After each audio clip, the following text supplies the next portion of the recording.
नमस्कार। न्यूज 24 बिहार झारखंड का digital platform देख रहे हैं आप। मैं हूं आपके साथ सबा शाहिद शेख। इन दिनों बिहार की राजनीति में रोजगार का मुद्दा काफी तूल पकड़ रहा है। रोजगार का मुद्दा सबसे हावी होता जा रहा है और ऐसे में लग भी यही रहा है कि इस बार बिहार में होने वाले विधानसभा चुनाव में राजनीतिक दल रोजगार का मुद्दा लेकर चुनावी मैदान में उतरेंगे।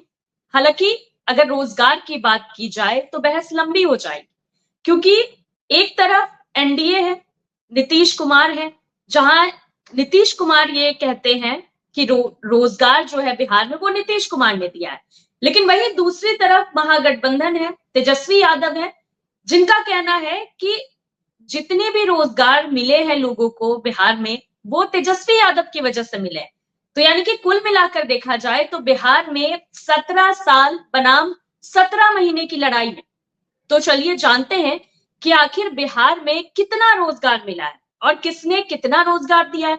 और अगर ज्यादा रोजगार मिला है तो क्या पलायन, जो एक बहुत बड़ा मुद्दा है बिहार का, क्या पलायन रुका है, क्या पलायन कम हुआ है? चलिए इन्हीं तमाम बातों पर आज विस्तार से चर्चा करेंगे। चर्चा के लिए हमारे साथ एक खास पैनल भी मौजूद है, तो चलिए उनका स्वागत करते हैं। हमारे साथ मौजूद है हमारे वरिष्ठ सहयोगी सौरभ कुमार जी, प्रभात मालाकार जी प्रवक्ता बीजेपी, रामपुकार सिन्हा जी प्रवक्ता आरएलएम, कमल कमलेश जी प्रवक्ता कांग्रेस, सौरभ कुमार जी छात्र नेता, धीरेश कुलश्रेष्ठ जी अर्थशास्त्री। आप सभी का बहुत बहुत स्वागत है। सबसे पहले मैं रामपुकार सिन्हा जी का रुख करना चाहूंगी। रामपुकार सिन्हा जी, बार बार तेजस्वी यादव या फिर महागठबंधन हो, उनकी तरफ से यही कहा जाता है कि जितना भी बिहार में रोजगार मिला है लोगों को वो 17 महीने में मिला है।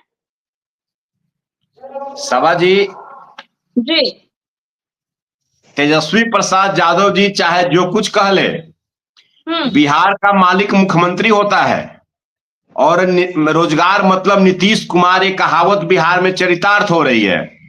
आपको मैं बतला दूं कि 2005 से लेकर आज तक तमाम योजनाओं में और बिहार सरकार 2005 से लेकर अब तक लाखों लोगों का नियोजन, नियुक्ति, सरकारी सेवा योजना में लोगों का जीवन बदलने की अब तक कोशिश कर रही है।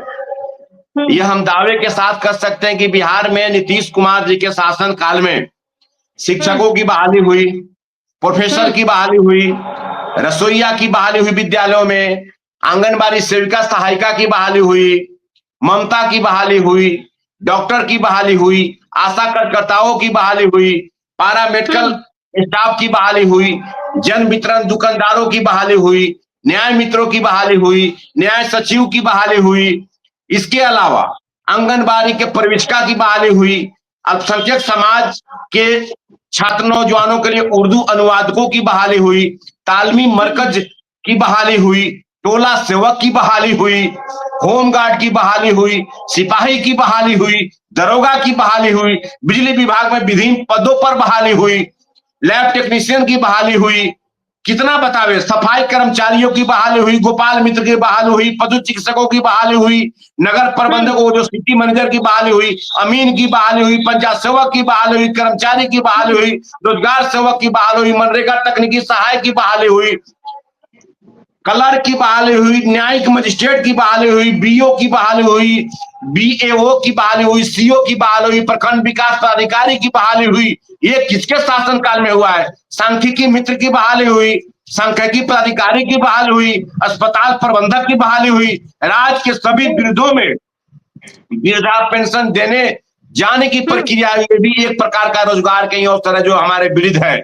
और तो अब जो बच्चे जन्म ले रहे हैं उसके लिए भी हमारी सरकार अनुदान दे रही है, और जो मर रहे हैं उसके लिए भी हमारी सरकार दे रही है। तो बहाली और रोजगार के मतलब के मामला हुआ नीतीश कुमार। अब हमारे विपक्ष को अगर ये सब दिखाई नहीं पड़े तो हम क्या कर सकते हैं? अभी कॉलेज में, अभी विश्वविद्यालय सेवा आयोग के तहत अभी अभी पूरे यूनिवर्सिटी में, विभिन्न विश्वविद्यालयों में प्राध्यापकों की बहाली हुई है। तो सभा जी, बिहार में रोजगार सृजन के मामले में हमारी एनडीए गठबंधन की सरकार पूरे बिहार में परचम लहराई है। आज हम बिहार की बात करें तो रोजगार का मतलब नीतीश कुमार है, और 2005 से लेकर अभी तक जितने बहाली हुई है उसकी लंबी फहरिस्त है, जो मैं आपके टीवी चैनल न्यूज 24 के माध्यम से मैं पूरे बिहार और देशवासियों को बताया। हम एनडीए गठबंधन के सहयोगी हैं, राष्ट्रीय लोक मोर्चा हमारी पार्टी है, हमारे नेता आदरणीय उपेंद्र कुशवाहा जी हैं, और इसमें हम एनडीए गठबंधन के सहयोगी होने के नाते रोजगार की जो लंबी फहरिस्त है, विपक्ष के पास कोई इतना रोजगार करने का अवसर नहीं मिला। और नीतीश कुमार जी के नेतृत्व में 7 निश्चय में योजना, जिसमें 10 लाख सरकारी नौकरी तथा 10 लाख रोजगार के बदले 12 लाख लोगों को सरकारी नौकरी और 38 लाख लोगों को रोजगार दिए, ये और आने वाले समय में देंगे नीतीश कुमार जी जो बचा हुआ है। ये हमारा एनडीए का 2025 में जो हम लोग का लक्ष्य है उसको पूरा करना है सभा जी। तो ये है नीतीश कुमार का रोजगार का मॉडल। ठीक है राम पुकार सिन्हा जी, फिर आपका रुख करेंगे, सीधे रुख करना चाहूंगी सौरभ कुमार जी का। सौरभ जी, युवाओं की राय बहुत मायने रखती है अगर बात रोजगार की हो, क्योंकि असली हकीकत आप लोग ही बता सकते हैं। तो क्या लगता है, राजनीतिक दल सिर्फ राजनीति कर रही है या कुछ फायदा भी हो रहा है युवाओं को? क्या नौकरी मिल रही है? क्या पलायन रुक रहा है? बहुत बहुत धन्यवाद। निश्चित रूप से सरकार की योजनाओं को अमली जामा बनाने के लिए अधिकारियों और कर्मचारियों की जरूरत होती है, उनका नियुक्ति करना भी उनका काम है। जहां तक बात है, आपने सही कहा कि नीतीश कुमार की एनडीए गठबंधन के कितने लोग, इसमें कोई दो राय नहीं है। इसमें तो हम लोग भी कह रहे हैं ना भाई कि कहाँ कोई दिक्कत है, नीतीश कुमार की बिल्कुल नौकरी दिए हैं।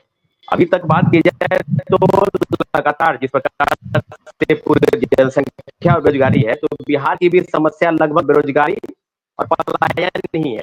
लोग यहाँ से कितने पलायन कर रहे हैं, इसका डाटा जो है राम पुकार सिंह है, प्रत्येक वर्ष लगभग 4 करोड़ से आपकी आवाज क्लियर नहीं आ रही है, दूसरे प्रदेश जाते हैं, पलायन करते हैं। सौरभ जी, आप एक बार फिर से ज्वाइन कर लीजिए, आपकी आवाज क्लियर नहीं आ रही है। ठीक है, तब तक सीधा रुख करना चाहूंगी धीरेश कुलश्रेष्ठ जी का, अर्थशास्त्री जो हमारे साथ भी हैं।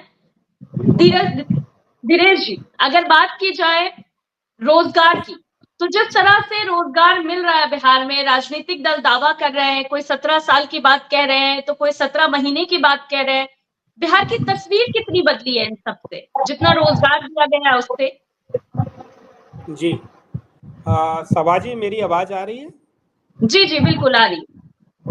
सभी को सादर प्रणाम। और जिस तरीके से बिहार की जो रोजगार की स्थिति है, अगर हम लोग लेबर फोर्स पार्टिसिपेशन रेट है, एक अर्थशास्त्री होने के नाते बताना चाहूंगा, जो 2022-23 में सभा मैडम इट वाज 43.4%, जो नेशनल एवरेज जो था ना, पूरा देश का एवरेज वो 56% था। और बिहार के अंदर जो सबसे ज्यादा दिक्कत है, वो दिक्कत है मेल LFPR की, जो 70.6% है, और फीमेल का LFPR है 15.6%। यानी कि अनएम्प्लॉयमेंट रेट 3.4%, जो कि नेशनल का एवरेज अगर निकालें राष्ट्रीय स्तर पे, क्योंकि राजनीति अपनी जगह है, क्योंकि डेमोक्रेसी है मैम, लोकतांत्रिक व्यवस्था में राजनीति चलेगी और वो चलनी भी चाहिए, है ना।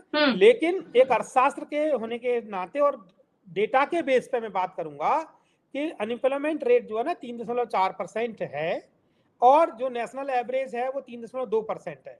यानी कि अभी भी बिहार की जो मूलभूत समस्या है, बिहार और झारखंड का बड़ा दुर्भाग्य रहा कि बिहार अपने आप में किसी जमाने में बहुत ज्यादा जो है ना शिक्षा जगत के क्षेत्र में विश्व स्तर पर नाम रखता था। अगर मैं बात करूं नालंदा विश्वविद्यालय की, वहां पर हम टूरिज्म को देखें तो टूरिज्म बिल्कुल भी नहीं है, और टूरिज्म की स्थिति जो है ना बड़ी ही नाजुक है।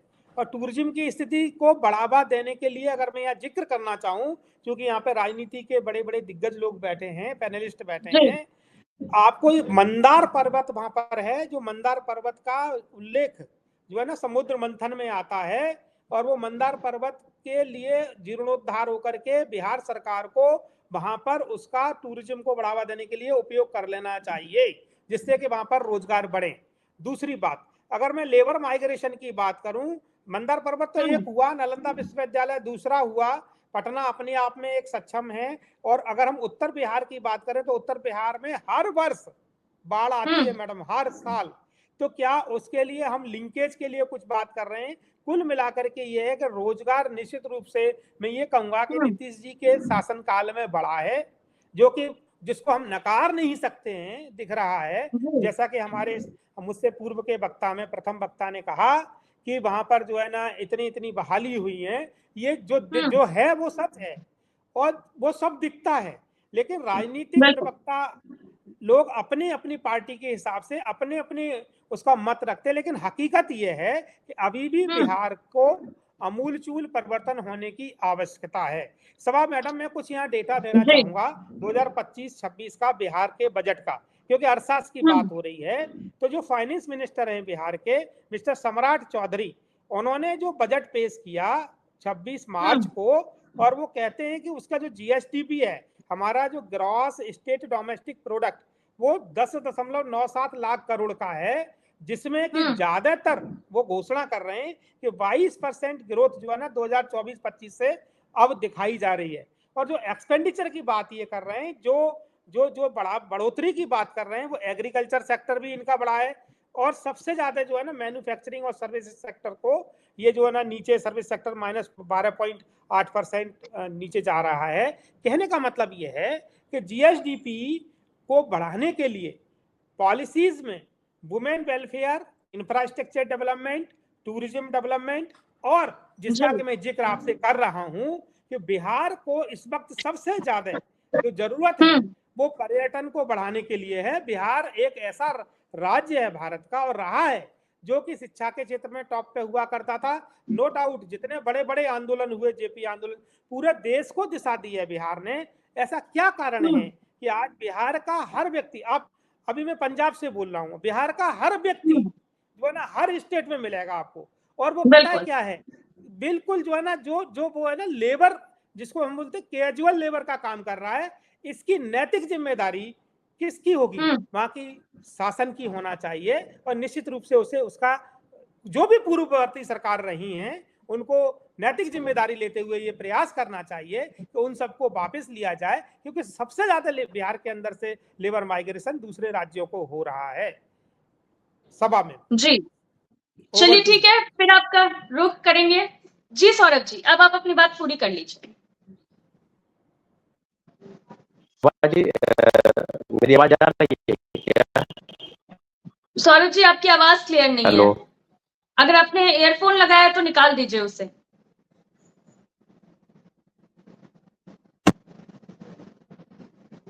सीधा रुख करना चाहूंगी कमल कमलेश जी का। कमल जी, नौकरी की अगर बात की जाए तो यही बात होती है। एनडीए की तरफ से कहा जाता है कि नौकरी नीतीश कुमार ने दी है, और महागठबंधन की तरफ से कहा जाता है कि नौकरी तो तेजस्वी यादव ने दी है युवाओं को। लेकिन अभी रामपुकार सिन्हा जी भी कह रहे थे, उन्होंने तो लंबी फेहरिस्त गिना दी कि नौकरी किसने दी है। सभा जी, अभी देश में और बिहार में बीजेपी की सरकार चल रही है, तो ये तो किसान विरोधी सरकार है। हम लोग जानते हैं इन लोगों ने किसान के साथ क्या क्या व्यवहार किया। तो जो ग्रोथ किसान दे सकते थे, जो मध्यम उद्योग वाले दे सकते थे, उन्होंने, मोदी सरकार ने इनको बंद करवाने का काम किया। तो रोजगार सृजन के पास, इनके पास कोई रोड मैप नहीं है, बस ये चलते जा रहे हैं। अब रही बात बेरोजगारी दर, इस कदर बढ़ा हुआ है देश और बिहार में। इनके पास विभाग में जो है पंचायती राज में लगभग 16,496 रिक्तियां अभी इनके पास है। ग्रामीण विकास में 14,667 रिक्तियां हैं।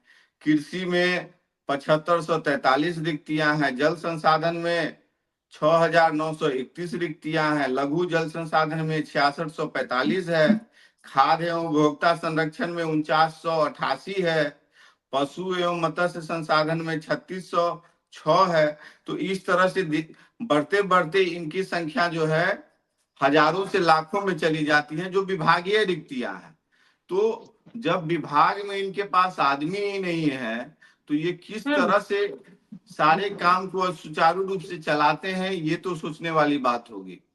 अब रही बात जो भी बेरोजगारी दर है 2021 में जहां 12.6% था, वही 30 जून 2022 को 7.6% हुआ, फिर 30 जून 2023 को 6.6% हुआ और वर्तमान में 31 मार्च 24 को 6.7% है। तो ये लोग बेरोजगारी को खत्म करने के लिए नहीं बल्कि बेरोजगारों को खत्म करने के लिए काम कर रहे हैं। ये ऐसी सरकार बन के उभरी। अभी ये लोग जो है बात करते हैं कि हमने ये किया, राम पुकार जी ने भी, मैं इनका नाम लेना चाहूंगा, इतनी इन्होंने नौकरी की बात कर दी, तो लगता है कि बेरोजगारी है कहाँ। तो जो ये लोग सिर्फ ख्वाब दिखाना जानते हैं और आंकड़ों पे बात नहीं करना चाहते हैं। बिहार हर चीज में फिसड्डी है, ये मान के चलना पड़ेगा। और वो डाटा भी है, ये लोग डाटा को भी जो है मोनोपुलेट करने का काम करते हैं, जिसमें जो पहले जिस तरीके से डाटा का एनालिसिस होता था, ये लोग उसमें भी परिवर्तन लाके जो है उस डाटा को छुपाने का प्रयास करते हैं। तो कहीं ना कहीं अब ये समझने वाली बात होगी कि ये लोग पर्दे के पीछे काम करने वाले लोग हैं और ये आम जन को फेस कर कभी नहीं कर सकते हैं, जिसके चलते आज तक जो है मोदी जी एक बार भी जो है अभी ओपन डिबेट में अभी तक हिस्सा उन्होंने नहीं लिया। इतने सालों तक उन्होंने, जब उनकी सरकार कमल जी थी एक बात गुजरात में। बताइए, कमल जी एक बात बताइए, नीतीश कुमार मेहनत तो कर ही रहे हैं, हाँ उतना रोजगार नहीं मिला है लेकिन रोजगार मिल तो रहा है। और अभी तो नीतीश कुमार ने यह भी कहा है कि पहले जो भी खाली पद है उसे भरेंगे, लोगों को नौकरियां देंगे, फिर जनता के बीच जाएंगे वोट मांगने। तो कोशिश तो की जा रही है। बिल्कुल सभा जी, ये लोग सिर्फ बातें कर रहे हैं। मैं कह रहा हूं कि ये लोग रिक्तियों को भरने का काम नहीं करेंगे। ये चुनाव में होते ही चले जाएंगे और बोलेंगे बाद में कि मैं जो है चुनाव के बाद जीत के आऊंगा तब मैं इसको भर दूंगा। इनका सिर्फ जुमला ही ये साबित होने वाला है। जितनी भी रिक्तियां मैंने बताई हैं वो विभागीय हैं। ये लोग किसी पे भी आपको ज्वाइनिंग नहीं करवाने वाले हैं। ये लोग बस आम पब्लिक को भरमा के फंसाने का सिर्फ काम करेंगे। सभा जी चलिए ठीक है कमल जी। जी धीरेश जी कुछ कहना चाह रहे थे आप? माइक म्यूट पे अनम्यूट कर लीजिए। सभाजी मैं यहाँ पर बोलना चाहूंगा कि बिहार में जो लक्ष्य था रोजगार देने का, सरकारी नौकरी देने का, वो बढ़कर के 12 लाख सरकारी नौकरी और 38 लाख रोजगार के अन्य साधन, जैसे कि मैंने बताया ना कि वहां पर इंफ्रास्ट्रक्चर डेवलपमेंट किया जाए, रोड एंड इंफ्रास्ट्रक्चर बनेगा या टूरिज्म को बढ़ावा दें, तो उससे 38 लाख के आसपास जो रोजगार उत्पन्न होंगे। और ऐसा बिहार गवर्नमेंट का मानना है, चूंकि मैं गवर्नमेंट का व्यक्ति नहीं हूं लेकिन उनके डेटा के बेस पे कह रहा हूं कि हर साल 5 करोड़ लोग, सभाजी 5 करोड़ लोग वहां से पलायन करते थे। और वो पलायन करके कहाँ जा रहे हैं कि पलायन से वो दूसरे राज्यों में छोटे छोटे काम कर रहे थे। अगर बिहार सरकार का ई श्रम का पोर्टल देखें, क्योंकि हम उसी के डेटा पे बात कर सकते हैं, राजनीतिक विषय अपनी जगह है। ई श्रम पोर्टल पर रजिस्टर आंकड़ों के अनुसार अब ये जो संख्या है 5 करोड़ से वो 2.9 करोड़ रह गई है। आप सर्च कर लीजिए, वहां मिलेगा आपको। अप्रवासी बिहारियों का जो जातिगत आंकड़ा है अगर हम देखें तो सबसे अधिक सवर्ण लोग अप्रवासी हो रहे हैं। As per this government website क्या कह रहे हैं, वो ब्राह्मण समुदाय से 7.18% रोजगार के लिए बाहर जा रहे हैं, भूमियार में से 5.9%, राजपूत 5.94%, कायस्थ 5.64%, शेख 4.9%, पठान 3.57%, सैयद 4.5%। ये जो डेटा है जो आपके सामने में रख रहा हूं, है ना, इसमें बढ़ई, कुमार, मोमिन, है ना, कानू, धानुक, नोनिया, इन सबको अगर हम केवट में 4.3% लोग बिहार से रोजी रोटी के लिए छोटे छोटे कामों के लिए बाहर जा रहे हैं। और लेबर फोर्स और उसके लिए अनुसूचित जाति के लोग भी बड़ी संख्या में बाहर जा रहे हैं। ऐसा नहीं है, इसमें जो वेबसाइट बता रही है वो बता रही है कि अनुसूचित जाति में 2.47%। लेकिन एक बात मैं जोर दे के कहना चाहूंगा, और शायद सभी हमारे बिहार के जो बंधु लोग बैठे हैं, भाई बंधु लोग बैठे हैं, वहां ये उसको समझने की कोशिश करेंगे। हर चीज को हम राजनीति के चश्मे से नहीं देखना चाहिए। सभा जी आप वहां पे पत्रकार हैं, आप चौथा स्तंभ है मीडिया का।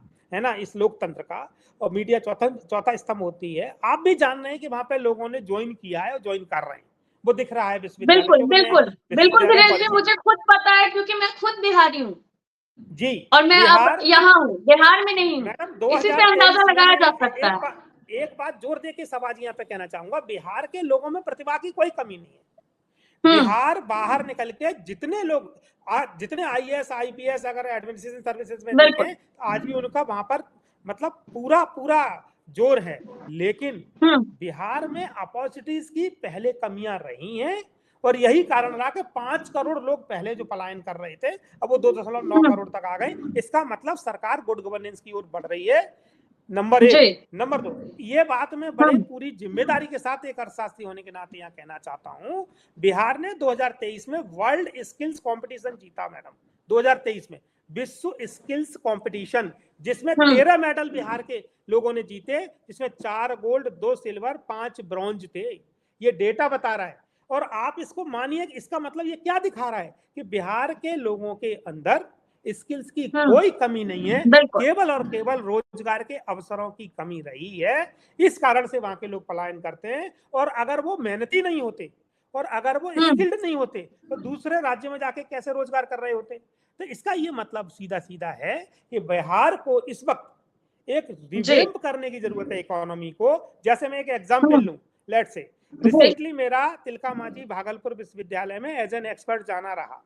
मैंने देखा भागलपुर सिल्क सिटी है, और सिल्क सिटी होने के नाते भागलपुर के जो सिल्क सिटी है वो स्कैटर्ड मैनर में सिल्क सिटी काम कर रही है मैडम। स्कैटर्ड मतलब तितर बितर स्थिति में, कोई ऑर्गेनाइज्ड नहीं है। अगर वो ऑर्गेनाइज्ड स्थिति में वहां की अगर सिल्क सिटी आ जाए तो निश्चित रूप से मैडम मैं आपको बता रहा हूं कि वहां पर रोजगार के नए साधन हो और पलायन रुके। नंबर 1। नंबर 2, आप अगर देखें वहां पे तेंदुपत्ता इतना तेंदुपत्ता है, और फॉरेस्ट्री इतनी है, इतना फॉरेस्ट्री होने के बावजूद भी वहां पे कोई भी, टीटागढ़ आपने सुना होगा जो वेस्ट बंगाल में आता है, मेरे अन्य वरिष्ठ साथीगण यहाँ पर बैठे हैं, वो मुझे संशोधित करें और इस पर वक्तव्य दें। और मैं राजनीतिक लोगों से कहूंगा कि ये राजनीतिक विषय है ही नहीं, ये विषय इस बात का है कि हम बिहारियों को कैसे रोजगार के नए अवसर दें और वहां के पलायन को रोक सके। टीटागढ़ में पेपर निर्माण होता है, पेपर बनता है, जबकि बिहार के अंदर, और उसकी कॉस्ट बढ़ती है मैडम, कच्चा माल जाता है बिहार से।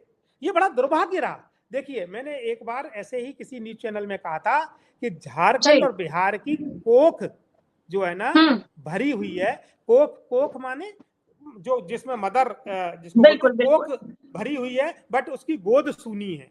कहने का मतलब है कि वहां से सारे मिनरल्स, सारी चीजें बिहार से निकलती हैं और सारा कुछ वहां पर है, लेकिन वो वहां के लोगों को नहीं मिलता। ये बड़ा दुर्भाग्य है। इसलिए इसके लिए कहीं ना कहीं गवर्नेंस को जिम्मेदार ठहरा जाना चाहिए। और रही बात वर्तमान की, तो डेटा स्पष्ट बता रहा है कि सुधार हुआ है और अधिक सुधार की गुंजाइश है। और मुझे लगता है कि निश्चित रूप से गवर्नमेंट जिस तरह से प्रयास कर रही है, गवर्नमेंट किसी की भी हो, लेकिन जो प्रयास है वो तो पब्लिक में दिख रहा है ना। ये जो डेटा है ये तो दिख रहा है।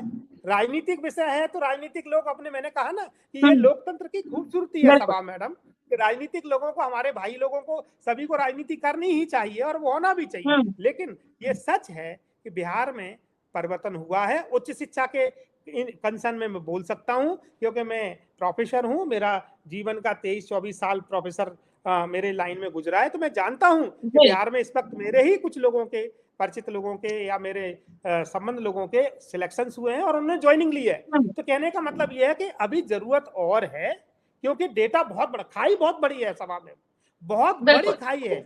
इसमें सभी पार्टियों से मैं विनम्र निवेदन करूंगा हाथ जोड़ करके कि वो एक मंच पर आए और कलेक्टिव प्रयास करके, है ना, कलेक्टिवली प्रयास करके फॉरेस्ट्री से रिलेटेड वहां पर कोई जो है ना रोजगार के साधन या इंडस्ट्री हो। अभी तक इंडस्ट्रियलाइजेशन नहीं हुआ। अब देखिए, भागलपुर की सिल्क का साड़ी बाहर 5,000 से लेके 20,000 तक की बिक जाती है, एक रेंज है। लेकिन भागलपुर में जो काम करने वाला जो बुनकर है उसको तो कुछ नहीं मिल रहा है, क्योंकि वो अनऑर्गेनाइज्ड स्थिति में है। तो मेरा निवेदन ये है सरकार को कि यह वहां का जो सिल्क है, जो सिल्क का प्रोडक्शन है, उसको ऑर्गेनाइज किया जाए और जिससे कि वहां के लोगों को और से ज्यादा रोजगार मिले। थैंक यू सो मच सभा मैम, मुझे इस अपॉर्चुनिटी देने के लिए। जी चलिए, ठीक है धीरेश जी। जी सौरभ जी। निश्चित रूप से जो सर बता रहे थे कि पलायन पर हमने भी कहा है कि लगभग 4 करोड़ से 5 करोड़, उससे भी बड़ा मुद्दा जो है तो विशाल नीति पर तो चर्चा होनी चाहिए। सौरभ जी ईयरफोन निकाल दीजिए आप, आपकी आवाज बिल्कुल भी क्लियर नहीं आ रही है, ब्रेक हो रही है आपकी आवाज।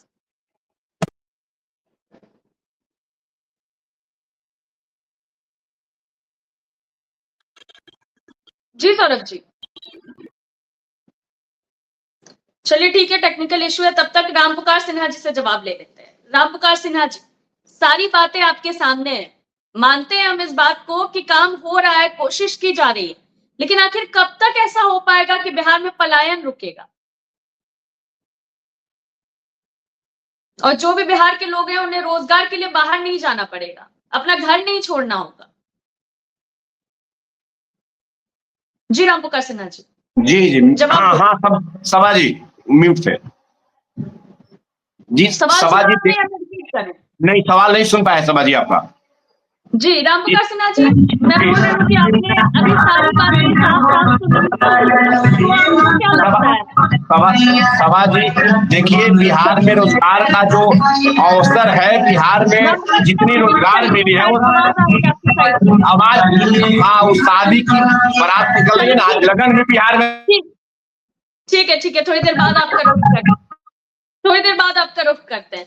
जी कमल जी, क्या लगता है आपको और कितनी सुधार की जरूरत है बिहार में? सभा जी, प्रोफेसर साहब कह रहे थे कि ई श्रम पोर्टल पे जो है करोड़ों में लोग रजिस्टर्ड हैं, तो मैं बता देना चाहता हूं कि लगभग 94% ऐसे वहां पे रजिस्टर्ड हैं जिनकी आमदनी 10,000 से भी कम है। तो ये देखने वाली बात होगी कि जिस हिसाब से ये तंत्र या फिर ये सरकार काम कर रही है, तो कहीं ना कहीं ये देखना पड़ेगा, क्योंकि इस सरकार को विशेषकर रोजगार पर जो है ध्यान देना होगा ताकि हमारा कंजम्पशन बढ़े, क्योंकि जीडीपी में अभी कंजम्पशन जो है वो 3% के रेट से बढ़ रहा है और जीडीपी अभी 7% के आसपास ग्रो कर रहा है। तो कहीं ना कहीं जो विसंगति है इसको सरकार को ध्यान देके जब तक इस चीज को कंजम्पशन को बढ़ाएंगे नहीं, तब तक ये रोजगार में सृजन का दौर जो भी ये चाह रहे हैं वो जस्टिफाई करेगा ही नहीं और बढ़ेगा ही नहीं। इनको दोनों में समावेशी सुधार की आवश्यकता है, तो ही ये रोजगार को बढ़ा सकते हैं। जी सभा जी। चलिए ठीक है। जी रामपुकार सिन्हा जी। सभा जी आवाज नहीं आ रही आपकी बैकग्राउंड नॉइज की वजह से, ठीक है, फिर आपका रुख करेंगे। सीधे रुख करना चाहूंगी धीरेश जी का।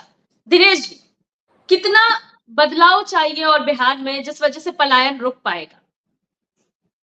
बिहार की जनता को अपना घर नहीं छोड़ना पड़ेगा, वो अपने ही स्टेट में, अपने ही राज्य में रह पाएंगे। सभा जी, मुझे ये कहते हुए बहुत मतलब पीड़ा भी होती है कि भारत एक ऐसा राष्ट्र रहा है सभा, जिसने जो है ना मैडम पूरी दुनिया को दिशा दी है इन टर्म्स ऑफ एजुकेशन, और उस शिक्षा के क्षेत्र से मैं बात करना चाहूँगा। सभा जी, आपको पता है चूंकि आप बिहार से हैं, और बिहार कभी किसी जमाने में संयुक्त बिहार हुआ करता था, और इतना बड़ा बिहार था जो पूरी वर्ल्ड को, विश्व को दिशा देता था। नालंदा के अंदर सारे लोग आकर के सारे मतलब पूरा विश्व के लोग, देखिए बौद्धिज्म की शिक्षा से लेके सारी शिक्षा वहां पर दी जाती थी। आज और एक गंगा जमुनी तहजीब के लिए हमारा बिहार जाना जाता था और जाना जाता है। तो बिहार कोई ऐसे, बिहार को हम 1 मिनट में ये कहना कि बिहार के culturally they are very rich, intellectual minds they are very rich, they are very skilled people and they are very political sound people, मतलब वहां के लोग राजनीतिक रूप से भी किसी भी आंदोलन में बिहार के लोगों ने बढ़ चढ़ के ही हिस्सा लिया है सब। और अगर हम बात, जैसे कि मैंने अपने पूर्व के वक्तव्य में कहा कि बिहार के लोग जो है ना इसलिए पलायन कर रहे हैं, उसका रीजन ये है, पहले जो करते थे वो हम सब जानते हैं कि लॉ एंड ऑर्डर एक कारण हुआ करता था, दूसरा वहां पर रोजगार के साधन ना होना, ये दूसरा कारण हुआ करता था। और तीसरा सबसे बड़ा जो कारण था कि राजनीतिक जो है ना जिसको कहते हैं इच्छा शक्ति। अब वो सारी चीजों में हमें परिवर्तन देखने को मिल रहा है। मखाना, आपको पता है मखाना सारा देश दुनिया में खाया जाता है, एक्सपोर्ट होता है, और लगभग बिहार से ही लगभग हर जगह मखाना जाता है। तो बिहार आप कहीं देखिए एग्रीकल्चरली दे आर रिच। जब हम कृषि अर्थशास्त्र की बात करते हैं तो वहां से ही मतलब शुरुआत हुआ करती थी। जूट उद्योग से लेकर के आपके जो है ना, मैंने सिल्क की बात अपनी की है वो पेपर, लेकिन वहां पर इंडस्ट्रियलाइजेशन ना होने से लोग आसपास, अब देखिए if I am not wrong, मुझे आप सही करना, मेरे साथीगण मुझे सही करें, कमलेश जी मुझे सही करें अगर मैं गलत हूं तो, वहां से रोज नित्य प्रति लोग, पास का राज्य है कलकत्ता के आसपास हावड़ा, जो रात को जो ट्रेनें चलती हैं उनमें बैठ के जाते हैं, सुबह काम करके वहां पे हर हफ्ते वीकली लौट के आते हैं। तो वहां पर ये भी स्थिति है, यानी कि रोजगार के साधन नहीं है, ये सच है। अब एकदम कोई कर देगा, मान लो माननीय नीतीश जी हैं या माननीय अन्य पार्टी के कोई और मुख्यमंत्री जी हैं, माननीय कोई अन्य पार्टी से, राजनीतिक पार्टी से बने हुए मुख्यमंत्री हैं, एकदम कर देंगे, ये संभव नहीं है।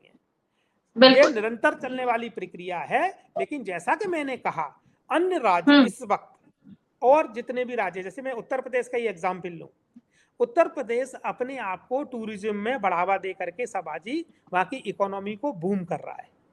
Let's say example, the good one example अभी जो हमारे यहाँ हुआ है, ये जो महाकुंभ का पर्व, इसमें करोड़ों है ना, करोड़ों लाख करोड़ रुपए जो है ना गवर्नमेंट ने जो है ना वहां से जनरेट किए हैं और इकोनॉमी बूम की है।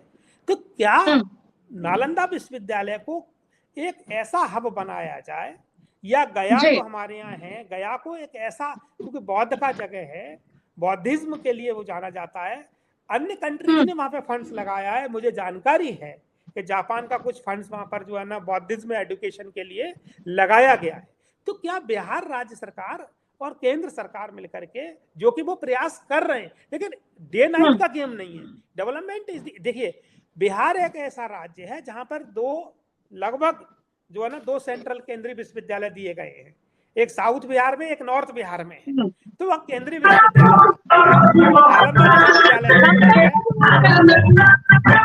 आवाज आ रही है आपकी तरफ से, नालंदा विश्वविद्यालय वहां पर है। अगर हम बात करें, जैसा कि मैंने आपसे कहा, मंदार पर्वत, सबाजी सनातन धर्म में, हिंदू धर्म में मंदार पर्वत का जिक्र पुराणों में, वेद पुराणों में होता है, और उसमें बताया गया है कि मंदार पर्वत का उपयोग कब किया, जब राक्षसों में, असुरों में और देवताओं में जब युद्ध हुआ, तो मंदार पर्वत को जो है ना मथनी के रूप में समुद्र के अंदर डाला गया, और मंथन करने के बाद, समुद्र मंथन के लिए, वो मंदार पर्वत कहाँ उपस्थित है आजकल, वो बांका जिला में चला गया है आपके, पहले वो भागलपुर में हुआ करता था। लेकिन उसको कितने लोग जानते हैं? वो क्या टूरिज्म में डेवलप नहीं होना चाहिए कि दुनिया भर के जो लोग उसको देखने के लिए आए, वो रिसर्च का, शोध का विषय बने और वहां से एक इकोनॉमी बूम हो। तो कहीं ना कहीं मैं यहाँ पर जोर देके कहना चाहूंगा अपने वक्तव्य में, और जैसा कि मैं शुरू से कह रहा हूँ, बिहार को 4-5 एंगल पर जोर देने की जरूरत है। देखिए कोई भी सरकार आ जाए, 100% रोजगार, सरकारी नौकरी कोई भी सरकार नहीं दे सकती। ये मैं अर्थशास्त्री होने के नाते कह रहा हूँ, चाहे किसी भी पार्टी के, क्योंकि वो फंड, वो बजट, वो सब कुछ नहीं, पॉसिबल नहीं है। अब क्या कर सकती है? एक रोजगार का अवसर देना और रोजगार के नए अवसर पैदा करना, ये दोनों अलग अलग बातें हैं। रोजगार का नया अवसर कैसे पैदा होगा? इंफ्रास्ट्रक्चर को डेवलप करके रोजगार का अवसर पैदा होगा, नए टूरिज्म के नए तरीकों को डेवलप करके। सिक्किम की पूरी इकोनॉमी, मैडम, सिक्किम छोटा राज्य है, पहाड़ी राज्य है, लेकिन उसकी पूरी की पूरी अर्थव्यवस्था पर्यटन पर डिपेंड करती है। तो क्या बिहार के लिए सभी पार्टी को एक साथ आकर के, क्या ऑल पार्टी डेलीगेशन बना करके, क्या बिहार जैसे राज्य को दोबारा से शाइनिंग नहीं किया जा सकता? निश्चित रूप से किया जा सकता है। जरूरत है कि हम सब एक साथ आए और आंकड़े हैं, राजनीति एक तरफ रहे, जो आंकड़े हैं उन आंकड़े को विश्वास रखते हुए सभी लोग एक साथ बैठ करके, जो वहां के बहुत, अब देखिए पूरी गंगा निकलती है। अब कहीं भी मैंने देखा है, अंग प्रदेश की मैं बात कर लूं, अगर मुंगेर चले जाएं हम, और ये अंग, वहां पर राजा कर्ण की नगरी है, कहीं भी टूरिज्म के नाम पे वो डेवलपमेंट नहीं है वहां पर। तो टूरिज्म के नाम पर जब आप डेवलप कराओगे ही नहीं उस चीज को, तो लोग आएंगे कैसे वहां पर, कैसे वहां पर रोजगार का सृजन होगा? हम उदाहरण के रूप में हम ले सकते हैं, जैसे मैंने सिक्किम का उदाहरण लिया, जैसे मैंने झारखंड भी कहीं ना कहीं रोज मतलब टूरिज्म की ओर जा रहा है, बहुत आगे बढ़ चुका है।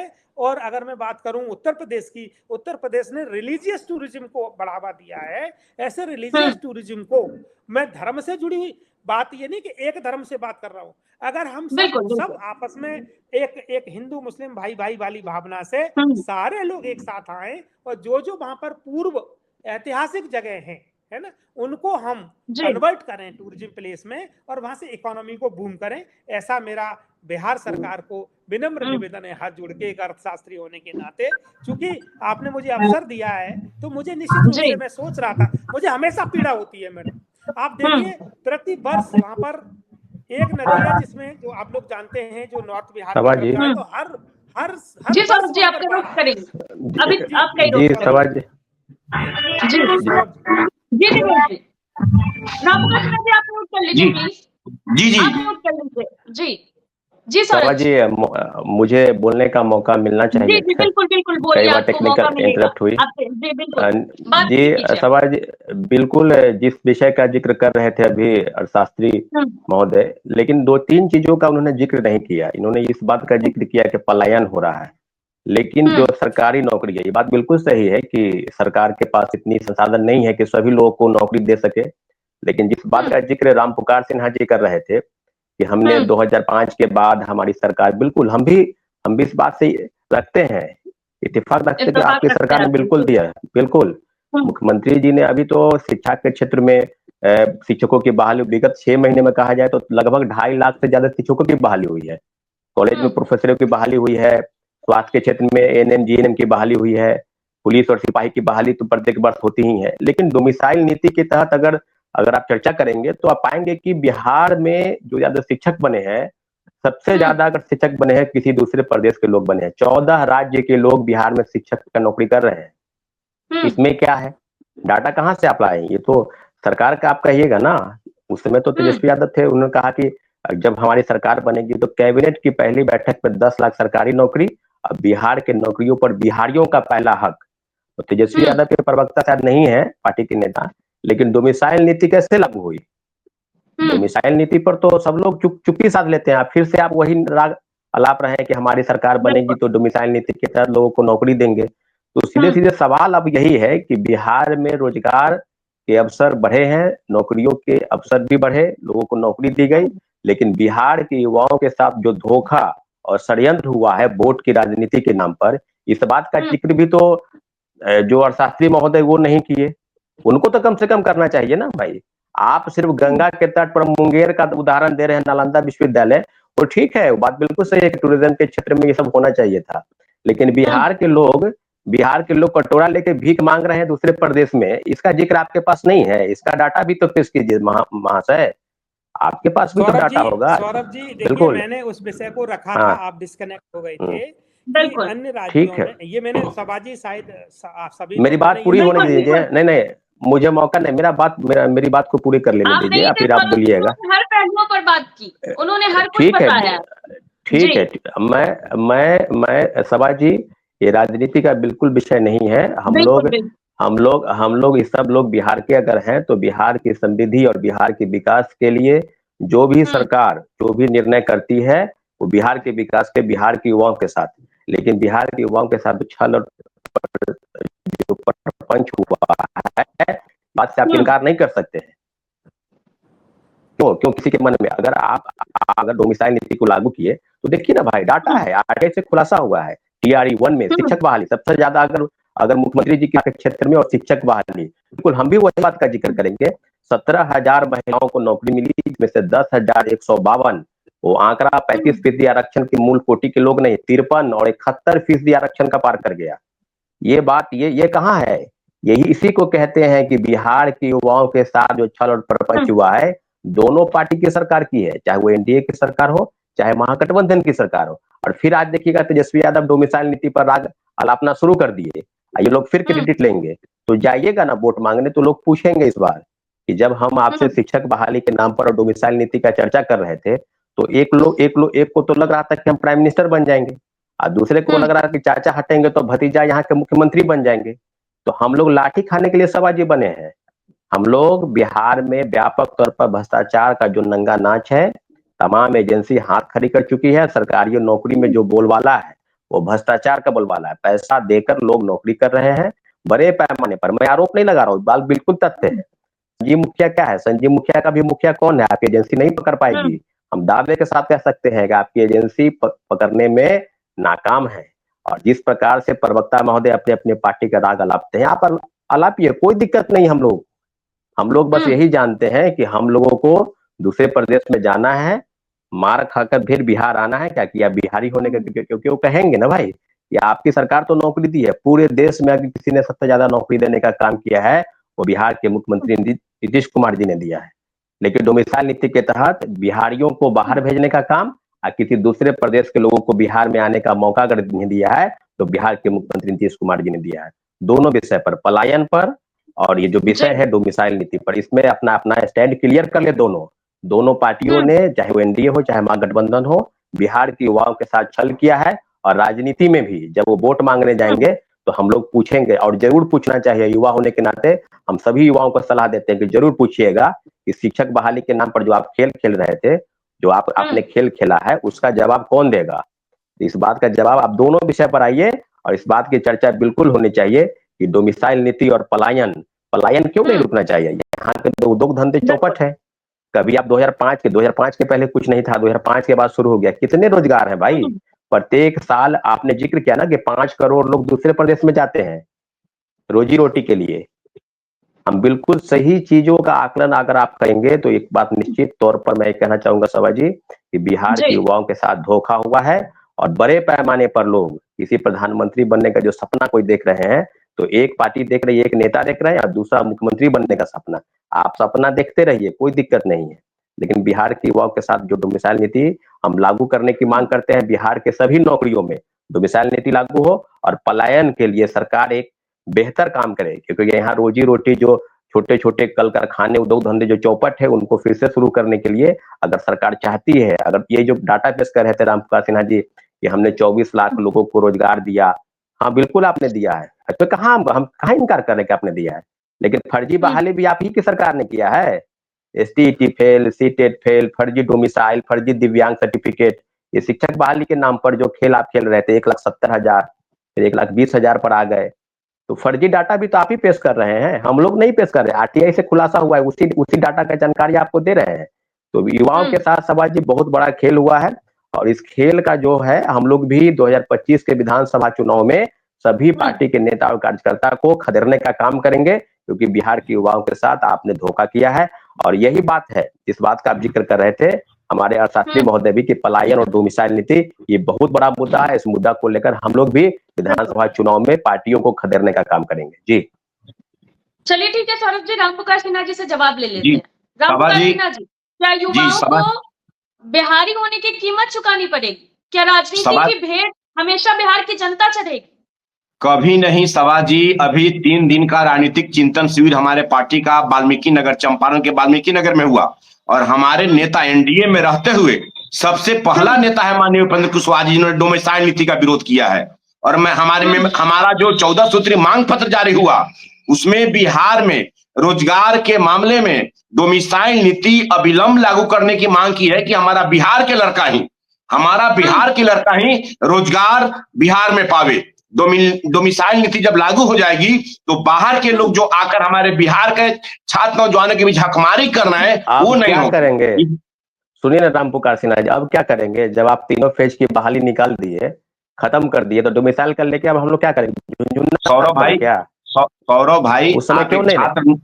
सौरभ भाई आप एक छात्र नेता है और आप शिक्षक आंदोलन की राजनीति में सक्रिय रहते हैं। रामपुकार सिन्हा जैसे लोग भी 24 दिसंबर 2005 को पटना के बेली रोड पर जब शिक्षकों का नेतृत्व कर रहा था, मैं भी शिक्षक था, शिक्षकों का नेतृत्व कर रहा था। पूरे बिहार के नियोजित शिक्षक रामपुकार सिन्हा को एक आइडियोलॉजी नेता मानते हैं शिक्षकों का। शिक्षक के बाद मैं राजनीति में आया, रिजाइन करके आया, एमएलए का चुनाव लड़ा। तो मैं आपको सौरभ भाई इतना बतला सकता हूं कि बिहार के बेरोजगार नौजवानों के लिए मैं या हमारी पार्टी या हमारे नेता आदरणीय उपेंद्र कुशवाहा जी, हम लोग लगे रहते हैं। शिक्षा में सुधार के मामला के लिए लड़ाई किसने लड़ा, कॉलेजियम सिस्टम के खिलाफ लड़ाई किसने लड़ा, यहाँ तक डोमिसाइल नीति लागू करने की मांग अगर पुरजोर आवाज हम अपने मांग पत्र में, हम अपने घोषणा पत्र में, और हमारा जो मेमोरेंडम पास हुआ है 14 सूत्री मांगों का हमारी पार्टी की ओर से एनडीए में रहते हुए, अगर जिस तरह हमारे नेता मांग करते हैं, इसके लिए वैसे सब लोग की आवाज उठनी चाहिए।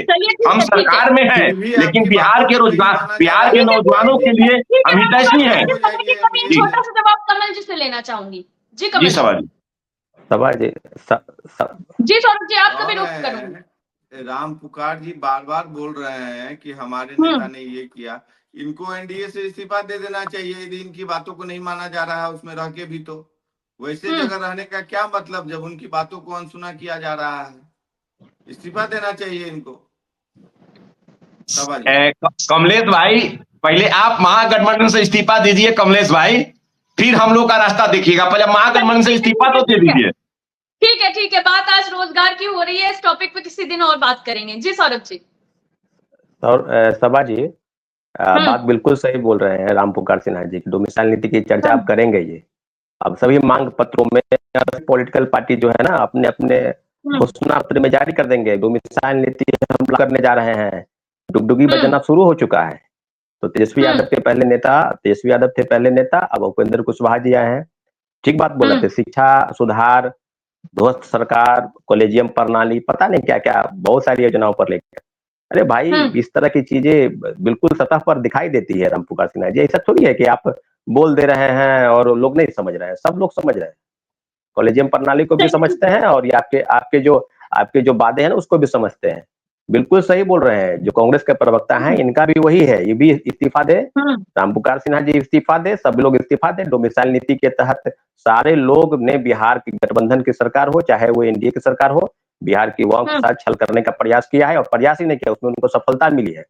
किसी दूसरे राज्य 14 राज्य के लोग बिहार में नौकरी कर रहे हैं। राम पुकार सिन्हा जी, आप चले जाइएगा स्कूल में, किसी स्कूल में आकलन करके देख लीजिएगा। मैं अगर गलत बोल रहा हूँ ना तो आपको पता चल जाएगा। नहीं चलिए ठीक है, समय की कमी है, देख रहे हैं ना, बिल्कुल सभा जी बिल्कुल सही बात है कि बिहार के युवा के, दरअसल अगर बात की जाए रोजगार की, तो बिहार में रोजगार मिल रहा है, नीतीश सरकार रोजगार दे रही है, लेकिन ये भी एक सच्चाई है कि जितना रोजगार बिहार में युवाओं को मिलना चाहिए अभी उतना नहीं मिला।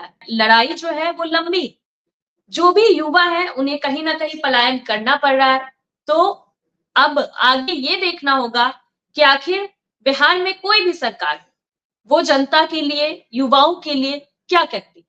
फिलहाल के लिए इतना ही। देखते रहिए न्यूज़ 24 बिहार झारखंड। अगर आपको ये डिबेट अच्छी लगी तो इसे लाइक और शेयर जरूर करें। आप अपनी राय में कमेंट करके जरूर बताएं और हमारे चैनल को सब्सक्राइब करना ना भूलें। नमस्कार।